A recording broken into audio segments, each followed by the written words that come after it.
வணக்கம். நான் ஸ்ரீரங்கம் ரவி உங்களோட பேசிகிட்ருக்கேன். இதில் இப்போது இந்த மாத பலன்கள், அதாவது ஏப்ரல் மாத பலன்கள் உங்களுக்கு விவரிக்கிறேன்.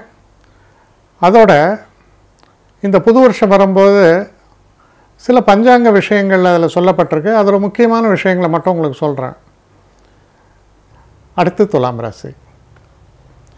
துலாம் ராசி நேயர்களை பொறுத்த வரைக்கும் இந்த நடப்பு காலகட்டம் சிறப்பாகத்தான் இருக்குது. இருந்தாலும் இப்போ 3ஆம் வீட்டுக்கு வந்து குரு போகிறது அப்படின்னு சொல்கிறது கொஞ்சம் ஒரு தொய்வு நிலை.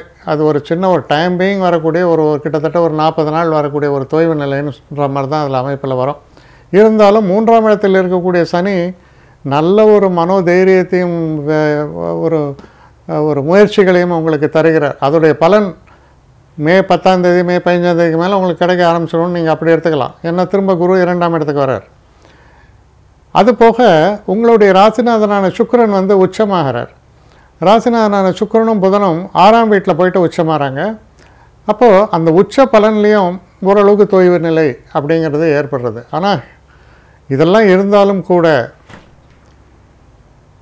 மொத்தத்தில் பார்க்கும் பொழுது ஒரு பெரிய ஒரு மோசமான ஒரு இதெல்லாம் இருந்தாலும் கூட மொத்தத்தில் பார்க்கும் பொழுது அவ்வளோ ஒரு மோசமான பலன்கள்லாம் சொல்ல மாட்டேன். இருக்கிற பலன்கள் தொடர்ந்து நல்லபடியாக நடக்கும். ஏன்னா இதெல்லாம் ஒரு டெம்பரவரி ஃபினாமினாக தான் தெரிகிறது. இந்த ஏப்ரல் 14ஆம் தேதி விகாரி ஆண்டு தொடங்குகிறது.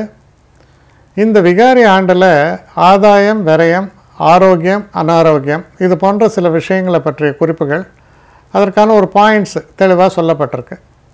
இப்போ உங்கள் துலாம் ராசியை பொறுத்த வரைக்கும் பார்த்தோம்னா ஆதாயம் என்பது 8, விரயம் என்பது 8. ஸோ ஆதாயம் விரயமும் டேலி ஆகிடுறது.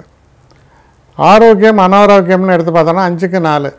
அப்போ ஓரளவுக்கு ஆரோக்கியம் என்பது ஒரு பாயிண்ட் கூட இருக்கிறது கொஞ்சம் நல்லது தான்.